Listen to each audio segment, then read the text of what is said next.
Okay, everyone. It is Sunday, June 13th, 2021. And of course, it is another week. And what else does that mean? That means it's time for another edition of the CV update. And just like last week, I am back here with Ujan Taruktar, and he's been filling in the last couple of weeks for Amartya, and he's on the show again. So we're gonna cover a bunch of topics this week. So of course we're gonna start with that epic collapse by the Bruins.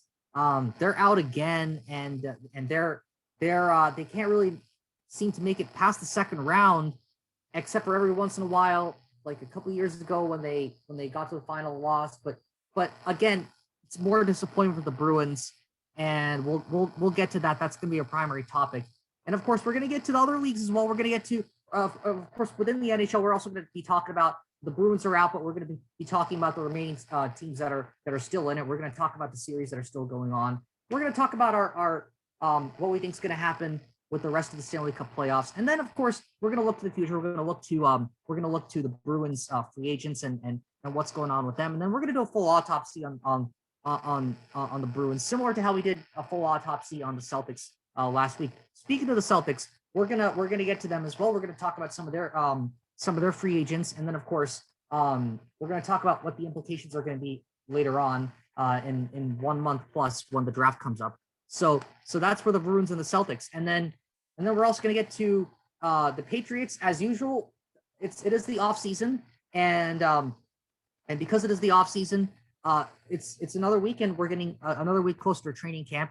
But the other real focus, the real focus is going to be on baseball because obviously the Red Sox, they are the one team that is they are still in action, and we're approaching the middle part of the season, that midsummer part where most teams have to kind of get through that stretch, and you kind of have a better idea of where teams are positioning themselves. So we're going to get to that as well, and we're going to cover all last week's games. Of course, that sweep against the Yankees, the recent struggles against Toronto, and of course we're going to do a little preview about next week for Atlanta, and of course obviously the Euros are also going on for soccer, and we're going to cover that as well. So that was a lot to unpack in a few minutes, but I haven't even gone to Ujan yet. So Ujan, I can't go on without asking you. So what's your take on all this? First of all, how have you been? How does it feel to be filling in for the second week in a row?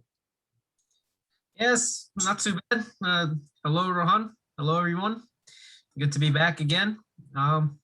It's another week. Another week's gone. A lot to talk about, whether it's in America or across the pond. But it's a lot to talk. Like I said, a lot to talk about. We'll see how this episode goes, won't we?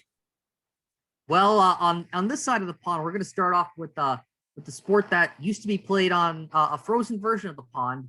Although if you're a Boston fan, you're probably not too happy thinking about that. If you're an Islanders fan, you're probably relishing in all of this.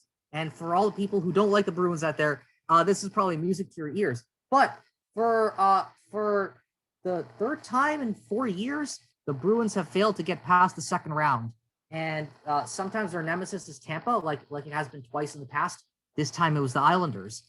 And the one time that they didn't manage to get past the second round, they fell to the St. Louis Blues in the final. But again, it's another disappointment, and Bruce Cassidy's Coach Cassidy's going to have to deal with this. And it's more scrutiny on Rask, given the fact that he also has to go through surgery right now, and he didn't disclose that until after Bruins were eliminated. So I guess one of the major questions is, was Rask to blame? Of course, I mean that of course everyone has a little bit of blame on their hands. So I guess the better question is, how much blame does Rask deserve? Or was it the defense around him? Or was it the offense that underperformed? And another follow-up to that question is, what could the Bruins have done to have prevented themselves from entering this situation? And of course, moving forward, what do they do with their free agents? The free agents that they have, of course, is they have David Krejci. Rask is a free agent, and so is Yaroslav Halak. So there's a lot to unpack here. So the first part of that question is, what's the goaltending situation moving forward? What do you think should be the goaltending situation moving forward? Because you got Swayman as well and Vladar as well. Should I mean I would imagine that Swayman's probably going to be the starter up until January when Rask decides that he's ready to come back. But what do you think the situation goaltending wise should be long term? And what do you think the Bruins should do about their free agents? Should they shuffle things up? Should they stay the course? Because this is a decent team, but they just haven't really been able to perform at the highest level. So I'm just curious what your take on this is. So first thing I would say is with regards to the goaltending situation, I think it's time for the Bruins to move on with Rask. To be honest, I would like for them to re-sign Halak only because he's kind of like a veteran in the goalie in terms of the goaltending situation. Because you are, like you said, you have Jeremy Swayman, who's just a rookie, and then you have Dan Vladar, who's not exactly a rookie, but he's almost as young as Swayman. So I think having some sort of like veteran as a goalie for the young goalies to look up to, that would be helpful. And Halak has played in the league. Maybe he's not as good now, but I would think he's more of like a locker room kind of guy at this point. With regards to the other unrestricted free agents, I think they have to re-sign Taylor Hall. I know he had a really bad series against the Islanders. It's almost as if he was non-existent, to be honest. It was a good signing at the time, though. It definitely was. They signed was. from Buffalo. I mean, they were struggling at the time, and they got a much-needed boost at the time. Yep. I would say David Krejci should be re-signed because... Well, he's getting old, too. He is, but so is Patrice Bergeron. I mean... Yeah. And that perfection line, I'm not quite sure if it's so perfect anymore. Yeah, that's true. But like, even when you have Patrice Bergeron as your captain, so he's not going to go anywhere. But then after that, I would like to see the Bruins at least have some sort of veteran leadership. And I think David Krejci, him being an assistant captain for a long time, it kind of makes sense for them to at least re-sign him. And because him, along with Taylor Hall and Craig Smith, that was a pretty good second line. At least toward the end of the regular season. The playoffs, it's a different story, but the Bruins, they were doing pretty well during the regular season, at least after the trade deadline. So I think that's the thing, though. I mean, the Bruins seem to do really, really well during the regular season. So that means they're not a bad team. They're a good team, and they're able to play well. They just haven't been able to perform when it counts the most. How do they get over that hump? How do they get over those high pressure situations?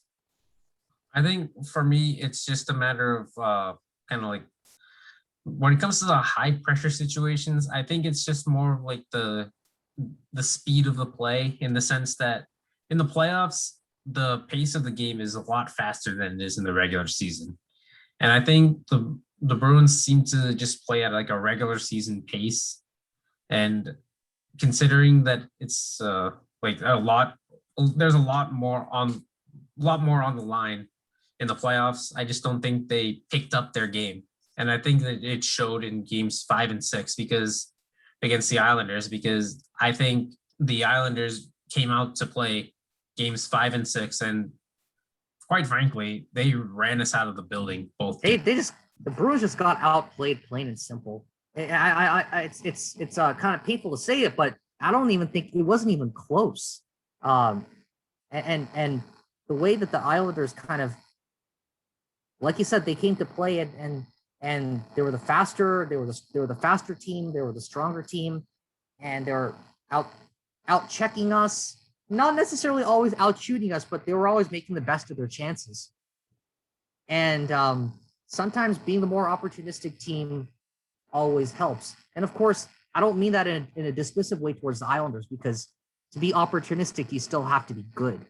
And of course, that first line for the Islanders ended up proving deadly with the Barzal line, and Beauvillier ended up giving the Bruins a lot of problems as well. And of course, the biggest thing was Simon Varlamov. Even though Ilya Sorokin was their main goalie, I think they kind of went with the fact that Semyon Varlamov had given the Bruins a lot of problems, and sure enough, that ended up being the case in the playoffs as well. And I was kind of sounding the alarm during the regular season as well that okay, the Bruins are struggling against the Islanders. If they end up seeing them in the playoffs, I'm not quite sure how that's going to go. Of course, later on during the season, the Bruins ended up getting a few wins against the Islanders, and of course, I think Amartya, back when he was on the show, he kind of mentioned, okay, the Bruins might be turning the tide, but I still had my own doubts, and I hate to say it, but it looks like my fears were realized because when the time really came, the Islanders were able to do us in, whether it was through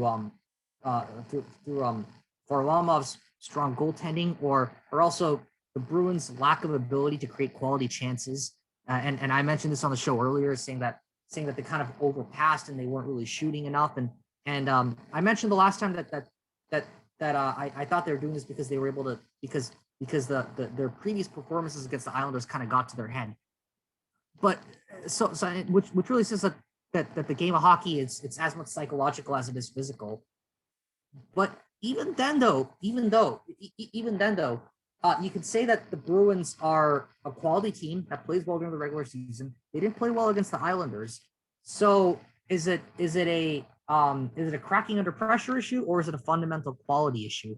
If it's a cracking under pressure issue, then that can be fixed by coaching, tactics, something like that. If it's a fundamental quality issue, then I would say they probably have to reshuffle the roster. It's an older team, it's an aging team, and the Bruins have historically been a team that hits harder, checks harder, but they generally don't tend to be the faster team. And of course, some of the veterans, like you said, they're getting old. Like Bergeron's old, like they're getting old. Krejci's getting old. Marchand is not exactly young. And when they're the top performers, the only young people I can really point to who really like present themselves as a potential future for the Bruins are people like Pasternak. But Charlie McAvoy in defense. Charlie McAvoy as well, and unless the Bruins can really put it together, I kind of see, unfortunately, a several year decay for this team unless they do something to solidly rebuild.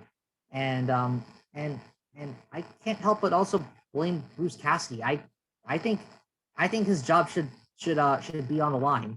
I don't think he should be immune from any of this. I've been critical of Bruce Cassidy for a while. He would throw his players on the bus. Some of that was warranted, except I argued at the time that he shouldn't have taken it to the media. And for a team that's far more capable, I think that they underachieved. And if it's a quality issue, then it's about reshuffling the team. But with the quality team, if you underachieve, that's on the coach. And I think Cassidy deserves blame. And I don't know, like I think he deserves a good share of the blame. And I don't know what your take on that is. Yeah, I think part of it is the fact that the Bruins have not done well under pressure. Take case in point, Game 7, 2019 Stanley Cup Final on home ice. That was your favorite to win it. What happened there? And then I think part of it was also the Islanders just had a lot more depth in their lines compared to us.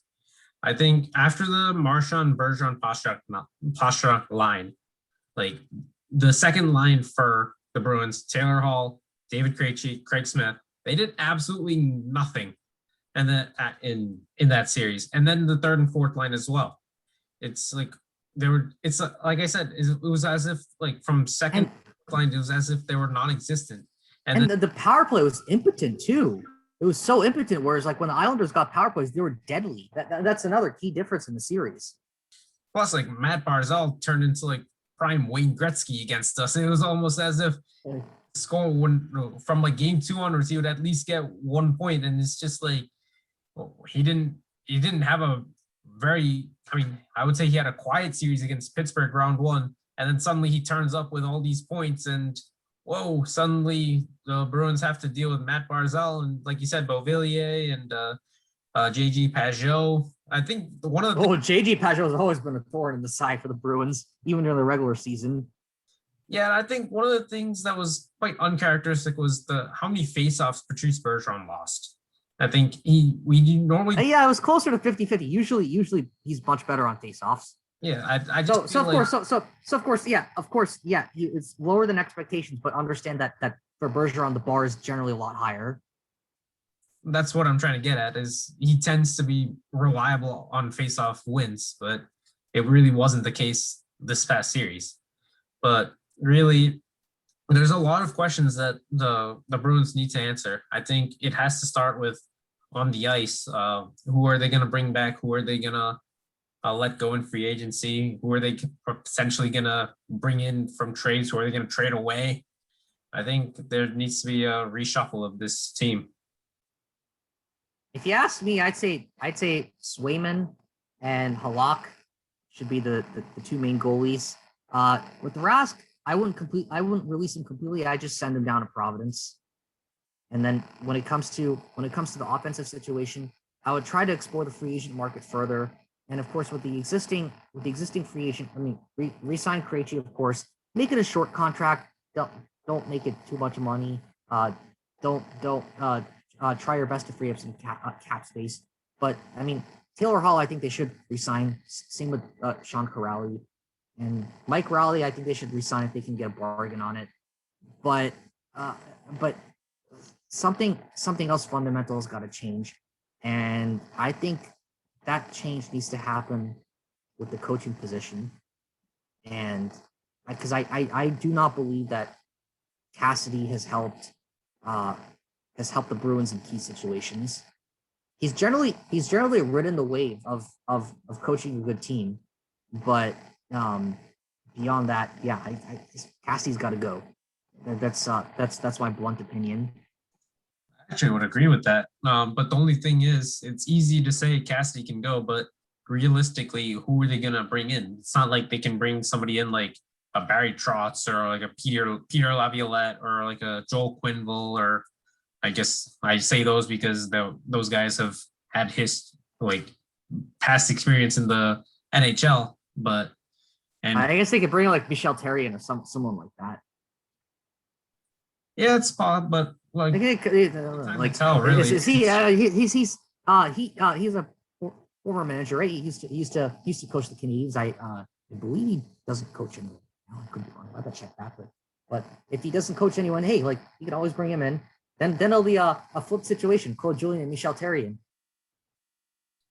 Yeah, it would, but really just time will tell at this point. It's very early in the off season. I think it's a matter of who the Bruins will bring back to the ice. But I mean, there's still what 4 or 5 months before the regular season starts. So Yeah, I just think that the frustrating part is that I think the Bruins are kind of condemned for the next 5 or 6 years to just mediocrity. Not tanking, but just mediocrity.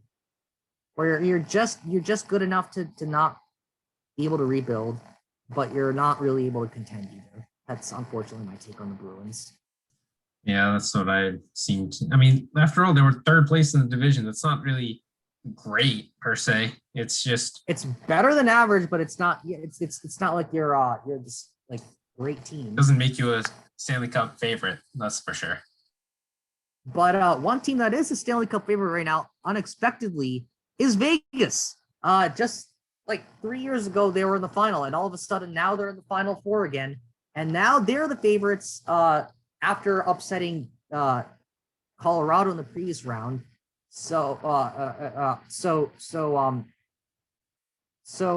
how do you look at Vegas's chances in this? Got a pretty good chance, I reckon. Of course, beating the Avalanche, who were I think at the time like Stanley Cup favorites, like the favorites to win it all. I think that gives Vegas a lot of confidence. That should be worth mentioning. But I think they might make it to the Stanley Cup final and then lose to either the Islanders or Tampa Bay, which for that series just started today, actually. The Islanders and Tampa Bay. Yeah, so like that's gonna be an interesting series. Of course, I think Tampa Bay's a better team. I think they're gonna come out on top. When it comes to Vegas versus Montreal, Montreal has kind of been a surprise story this year. They were able to upset they were able to somehow get over the Leafs. Of course, the Leafs right now it's kind of safe to say that, like the Bruins, they seem to be perennial chokers, except in context, they seem to be bigger chokers because the few times that they did choke, other than this time, they've choked against the Bruins. So maybe fair to say that the Leafs choke more than the Bruins do. Of course, it's not a very of course that's a pretty low bar though. But yeah, after beating the Leafs, they were able to get past the Jets as well. The Jets they were favored. Of course, the Jets, they were able to get past Edmonton, and I like given where the Canadians are, I think that like if they definitely can take down Vegas, but it's not gonna be easy. Vegas have a quality team, of course. Pacioretty and of course Fleury. Like I remember seeing Fleury like 3 years ago when they played against the Caps. Like he was like pretty good then, and of course that was a key pickup from the Penguins at the time. Of course the Caps ended up finishing that series in 5 games. But yeah, don't discount Vegas and I just think that the whole situation of the league is getting more interesting because you're getting another team in the league next year. It's going to go to like 32 teams. It'll be the same size as the NFL, where you have 32 teams. And with the Kraken coming in, and it's going to lead to an interesting Pacific Northwest rivalry, Seattle, Vancouver. And so I'm curious to see how the draft picks are going to be allocated to the Kraken, and if any free agents are going to end up going there, or which ones do actually end up going there. What kind of team they're going to end up assembling? Because Vegas, they got to the final just in their first year in business. So that was a big story at the time, and I'm curious to see how Seattle does when they do enter the league. So I don't know. How do you feel about the Kraken starting next year? Yeah, well, it'll all depend on the expansion draft. Of course, like it's a matter of, and then of course they need to have the head coach and his ideas to the team, and of course they'll need to. I guess next season, I don't know if they've said whether there'll be an 82 game regular season like pre-COVID times, or is it going to be another shortened season? But if it is an 82 game, I would love to see another, really just to really things, first of all, things to get back to normal. And I don't mind a short season on another note, but go on. Yeah, I'd like to do that. I'd like to see that, but really it's just a matter of, we'll have to wait and see. There's still a whole off season that we'll have to go through after the Stanley Cup final is over, with the expansion draft and the NHL draft itself. So I'm sure they'll have a mix of experienced players in the league, as well as the young up and coming. Maybe they'll get some from the Vegas expansion team class, and we'll see what happens, really. Yeah, that's going to be interesting to watch. But I mean, heading from the NHL now over to the NBA, where of course we went over that the last week with the Celtics. They're of course they got eliminated before we even went on the air last week. So they're still focusing on their off season, and they still have some questions to answer about what kind of coach to get. And of course they got some free agents as well. Evan Fournier, Luke Cornett, Semi Ojeleye. So I guess for them, for the Celtics, it's really going to depend on what kind of team they're going to assemble the following year, whether they can really put back together the team they had this year. Not that was a great team to begin with, because kind of like the Bruins, I kind of feel like this team was stuck in mediocrity. At least with the Bruins, I felt that they were a good team that kind of just underachieved. With the Celtics, it just never really quite it just never really felt like they were quite even that competitive in the first place. So we're gonna have to see how they do, and of course the NBA draft that's coming up in a little bit over a month, and I'm curious to see what kind of players are going to be available. And of course when the NBA draft gets closer, we're going to do a more thorough analysis on who the prospects are and who the Celtics could eventually end up picking up. And of course, we're going to look at the league-wide implications. Of course, yeah, even the Celtics may be out. I mean, the NBA playoffs, those are still going on. I mean, the Sixers, the Hawks, Jazz, Clippers, Suns, Nuggets, Bucks, Nets. Those series are still going on. Of course, Bucks, Nets, that's tied. Sixers, Hawks, the Sixers are up 2-1. Jazz Clippers, Utah's up 2-1, Suns Nuggets. Suns are about to close it out. So you kind of seen the title shift, right? In previous years, the Western Conference used to kind of be the favorite. Right now all that power seems to have shifted to the East, and it was kind of hard to imagine where you would have second round and afterwards not having LeBron James or Steph Curry. Of course, that's kind of hard to imagine, but that's kind of the situation. That is the situation that we are in right now.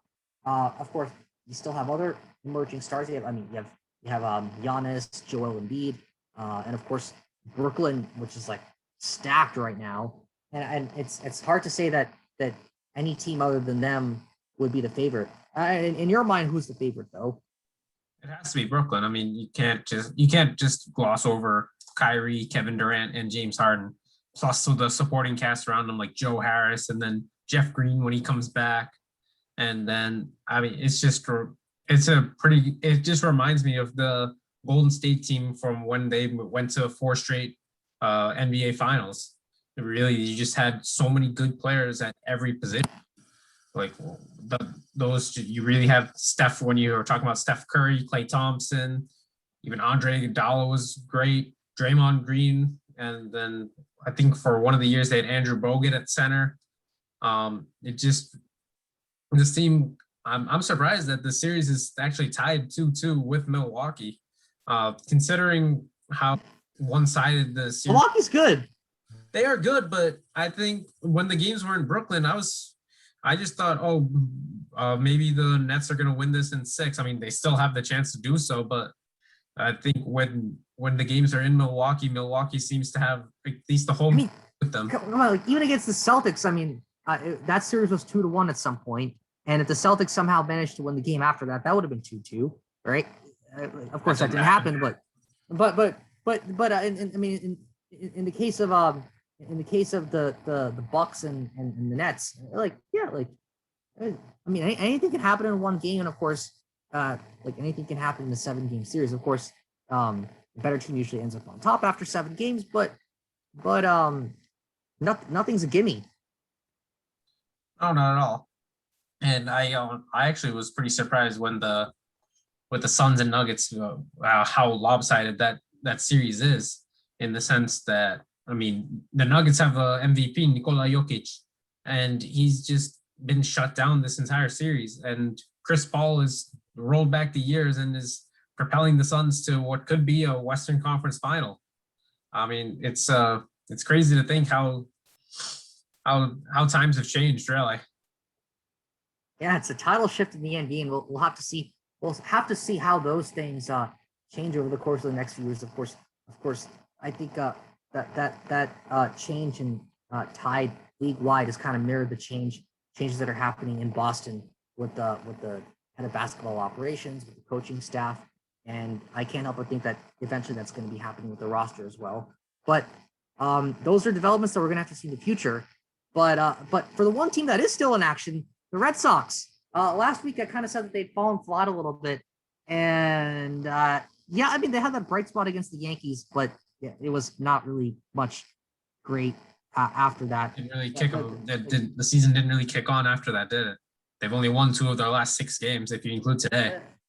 Yeah, with especially against Toronto. I don't know what it is with the Blue Jays, but the Blue Jays seem to have the Red Sox number, and but they can hit. Blue Jays can. I mean, they're not a great team on paper, but they can hit, and they hit for power, and they showed that in full force against the Red Sox, and the Red Sox were on the wrong side of that today. They were on the wrong side of that yesterday. They pulled off a win on Friday, but they got one more chance tomorrow to somehow salvage a split against the Blue Jays. But I'm not feeling too great about that right now. And meanwhile, you got these other teams that are rolling. The Giants are rolling, and of course the NL West is still kind of competitive, like among the Padres, the Giants, the Dodgers. But whatever it is, the Red Sox can't really seem to catch Tampa. I don't know what it is, but yeah, I mean, Tampa's good, just like they were last year. And I guess the thing is that the Yankees are no longer the powerhouse in the AL East. It's really the Rays, and the Red Sox are kind of a surprise dark horse team this year. So I gotta say, is it maybe it was a little bit of the offense, but I think it's the pitching that completely collapsed against the Astros. It was the offense that I thought underdelivered, but when you're giving up, what was it, like 18-4 today or something like that? It was Yep, 18-4, 8 home runs allowed, 8 home runs. I mean, granted, they let Christian Arroyo pitch later on. They let some position players go in afterwards. So I guess like that's basically when when it's kind of like an indirect way of saying, yeah, we give up, like we don't care anymore. Yeah, pretty much. I mean, it's just the pitching has been a question mark all year. I think Nick Pivetta not having a good game yesterday was news in the sense that he's done well, to start the year, but now it's 2 straight losses, at least when it's come to decisions. And today, Martin Perez not even getting through 2 innings. It's just Perez, Erod, all of them have had difficulties. Pivetta's been slipping. Garrett Richards has not really always been the best, and the bullpen is also kind of like okay at best. I used to think that the core starting pitching is what would carry this team. And now that kind of seems to be like going sour right now. And the offense can only really do so much, but even the bats have been quiet. It seems like a lot of trouble ahead. Things keep continuing the way they are. But it is a long season. And with the Red Sox, they don't really have a lot of injury issues, so they have a lot more flexibility in rearranging guys and bringing people in. But how do you see the rest of the season unfolding? I know it's a long season, but given their recent struggles, I know the natural tendency to say, okay, if they keep playing this way, it's going to end up being really bad. But teams do turn around, and do you think the Red Sox will turn around, or do you think it's going to be more of the same? I think they'll turn around because there's excitement in the clubhouse that Chris Sale will come back, and if that happens, then I think to me it's just a bit of a toss up as to whether he'll do well or whether he won't. I think that at this point in time, with the pitching like a little bit in limbo in the sense that they're not exactly performing great, but they haven't been bad all year. I think it's time for a fresh face, like in the starting rotation, and that's where Chris Sale could be very helpful for this team. So I think the Red Sox will really start to get some more wins, get some good pitching performances. I think I personally think they'll catch up with Tampa Bay and nip them and get them in the division by the end of the season. That's pretty good. That's pretty optimistic. And actually, like when do the Red Sox play Tampa? That I don't know off the top of my head. Is it next month or is it for a while, but that's going to be interesting to watch when that comes up. Yeah, that definitely is. But I mean, looking at the seasons here, it looks like it's June 22nd. They actually played 3 times already, and the Red Sox won all 3 in early April. So 11-2, 6-5, and 9-2. So I mean, if we can win 3 more, that would be ideal, wouldn't it? Yeah, I believe that's also when the Red Sox were ahead of Tampa in the standings. When things generally were going the Red Sox way. That's not to say that they can't repeat it, but that's a good sign. That was also the second series of the season, so that's days. Yeah, that was like after they got swept by the Orioles in the first 3, which was pretty ugly. I remember at the time saying, okay, all right, yeah, this team's done. But the Red Sox always have a way of surprising you, whether it's for the better or whether it's for the worse. But anyway, let's get to the Euros. So we're on day 3 right now, and we're still in the group stages. Of course, England got their first win. Russia fell to Belgium. Ukraine just fell to the Netherlands, and a bunch of other results. But I mean, I would be remiss if I didn't mention the medical emergency that happened on the pitch in that Denmark-Finland game when Christian Eriksen, just before halftime, he just collapsed. It appeared like right after a throw-in, and he was about to he was about to just like take possession and he just fell. That, at least when I watched it in real time, it looked like he fell. And that's not too uncommon in soccer, but then he didn't get up, and that's kind of when I thought, okay, something's really bad over here. And yeah, I just hope he recovers and he got taken to the hospital and it looks like he's conscious right now. But the rest of the teams are luckily showing support. Supporters are as well. Yeah. Supporters, UEFA. So I mean, like, how do you think that's going to affect Denmark as a roster, and how do you think that's going to shift the rest of the games, at least in the group stages? Yeah, well, are they going to be thinking about this? Yeah, I think I felt like after the game restarted, which was a questionable decision in the first place from UEFA, but I think really the players seemed pretty affected by it, at least on Denmark's end. I mean, the goal that Finland scored, well, Kasper Schmeichel should probably save that because that header came straight at him, and normally he saves those headers, at least from that kind of range. And then, of course, you can't really say that Denmark should have didn't win because of that one. They also had a penalty it was a pretty weak penalty, let's be honest, from Pierre. Okay, that was a dive. That was totally a dive. There was no contact at all. There was, you have to take advantage of your chances. Like when you have a penalty like that, that's when Denmark has to take that. But why did VAR call that penalty off? Isn't that what VAR is supposed to do? I saw some contact like from the Finland defender's knee on Yusuf Poulsen's foot, but I don't think it was enough to trip him. But here's the thing: if you look at the replay, the falling motion happens well after the contact is made. It's not while the contact is being made. That is a definite dive. In fact, that should have been a yellow card for simulation. It could have been, but ultimately Denmark missed the penalty, and they didn't take advantage of the gift that they were pretty much. So to me, that means that justice was done. Yes, but they had other chances that they could have.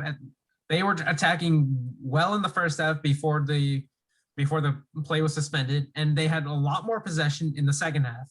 So really, they should have had at least one goal to show for their efforts, and they probably should have left Parken Stadium with 1 point, but they didn't. That's what it ultimately came down to. And of course, we need to take into account the situation. Maybe the players weren't exactly in the right mindset to play a game after one of their teammates has to go to the hospital. But I mean, let's not let's put the situation into account here. I think the team was definitely like in solidarity with their teammate. If you saw like them creating a shield around him so the cameras didn't catch him, and then while Christian Eriksen was being reeled away, they had towels around him. The team went off with him. Like they were definitely like that showed team unity that you probably don't see very often. So they were definitely trying to play like for the fans, for Eriksen, but ultimately they just fell short. And I thought home field advantage, Denmark would win that, but it just wasn't really meant to be for them. I mean, like it's interesting the number of games that have happened on home field like today. Like the Netherlands, they had home field today, and they were able to take advantage of that over Ukraine. It was a high-scoring game, though. Did you see the game, though? They had a 2-0 lead, and Ukraine came back, and then the Netherlands needed a 85th minute winner. But it was a crazy game. Yeah, it definitely was, and it all happened in the second half. One of the things I've noticed in the Euros is most of the action has taken place in all the goals rather have, not all the goals, but most of the goals have been in the second half. I mean, if you think about it, day one, Italy won 3-0 against Turkey, but it was 0-0 at halftime. Then the second game, Wales, Switzerland, it was 0-0 at halftime, final score 1-1. Then the only game in the Denmark-Finland game came in the second half. The only the real exception. There have only been 4 goals. But the North Macedonia game, like both teams scored early in that one. Yeah, that was 1-1 That's at the only halftime, but exception. Austria won 3-1. Belgium scored 1 in the first half. But England scored their goal in the second half. It's really just been like the goals have been coming in the second half of games. And maybe It's because like either the defenses get tired or the match tends to open up in the second half when earlier on teams tend to play a lot more conservatively just to get a feel for how it's like. Because a lot of these teams, they haven't really seen each other, they haven't really played against each other. Of course, they know the players because they play against each other in domestic European leagues. But the current setups, for at least for the national teams, that's not as common. So there's maybe a little bit of getting used to as well. I would also say part of it's because it's the start of a tournament. I think maybe it's just like the first round of games, it's starting to be a little slower. The games start out a little slower. Maybe in the second round of games, or we have yet to see like the France-Germany game, which I think is the pick of the games of round 1. I just think that maybe once we get to the second round of group stages, I think we'll see a lot more first half goals in the sense that there'll be filmed for the teams to review of other teams and match highlights as well. So at least teams can have some sort of let's say like a base as to how to prepare for these matches, for the upcoming matches. Yeah, it's gonna be interesting to see because like you said, they'll have film of other national teams, at least how they play that first match. When I guess to the second match, it's probably going to get a lot more interesting where they have a better idea what the other team's going to do, and I think it's going to lead to more goals. But for the record, I actually don't think that low scoring games are necessarily a bad thing. I'm actually one of the few people who doesn't mind a 0-0 draw, as long as it's like a well played game and both teams were getting chances and they fought hard. Except I didn't really see a lot of that in the first halves of most games. It just seemed overly cautious, in my opinion. That's a fair point. I think when you're in a big tournament that's being watched all around the world, really, excuse me, you just don't want to make a mistake for your national team in a major tournament. I think that's really what it's come down to. There is a little bit of concern. Teams are playing a little conservative, but I wouldn't. Watching the Netherlands game today, that seemed very one-sided for about 75 minutes. The Netherlands were really trying to get after Ukraine, but Ukraine hung in there for the first half until they broke through in the second. I don't think probably the only time I've seen a comeback bigger than that one. I mean, of course, this one it wasn't really a comeback because it didn't end up being successful, but like probably the biggest comeback that I saw that I remember seeing, which was successful, was like 2008 Turkey versus Czech Republic, and Czechs were up 2-0, and then Turkey came back. Yeah, there won it 3-2. Games, I think all that happened in the last 16. 15 minutes or so, and Petr Cech, he just completely collapsed. It was a complete collapse. He just letting 3 goals in the last 15 minutes. But I mean, that was a crazy game at the time that I remember. But usually that's unheard of in soccer, where a 1-0 lead usually feels like a 10-0 lead in most other games. It's like that's just the nature of the game. Yeah, but of course, what would we Americans understand about it? No, I think it's a matter of if you know the game, you're very much entitled to have an opinion about it. But I just think that really,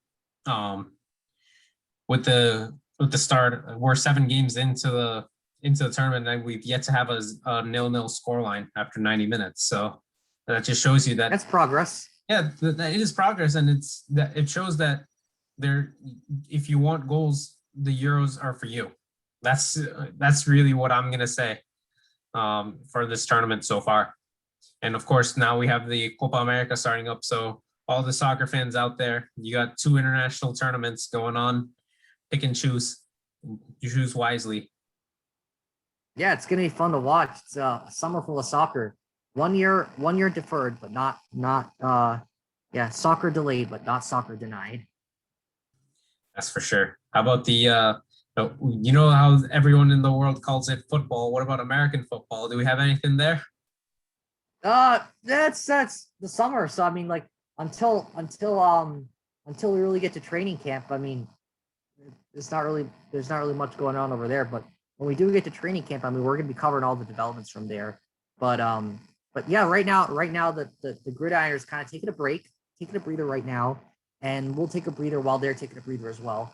But anyway, looks like we've pretty much covered all the Boston sports we've covered. I mean, like we went over the epic collapses by the Bruins, of course, as I'd say one of the bigger ones since 2010. Maybe not quite as big as that, but I mean, we kind of covered a little bit about what the Celtics need to do moving forward, and we've also talked a little bit about the recent stagnation with the Red Sox, and of course, we did talk about the Euros as well. But yeah, it's been a little bit more of an interesting week, a quiet but interesting week. Quiet in the sense that not a lot of developments, but interesting in the sense that there's a lot to think about and a lot of considerations to be made in the future. So we'll definitely get back to next week with some more developments, and up until then, just keep following along and see how the Boston sports scene ends up going. And Ujan, I'd like to thank you for being over here this week, and it's been a great episode. It's been a great time, and I think we're going to be getting Amartya back hopefully sometime soon. But until then, peace, everyone.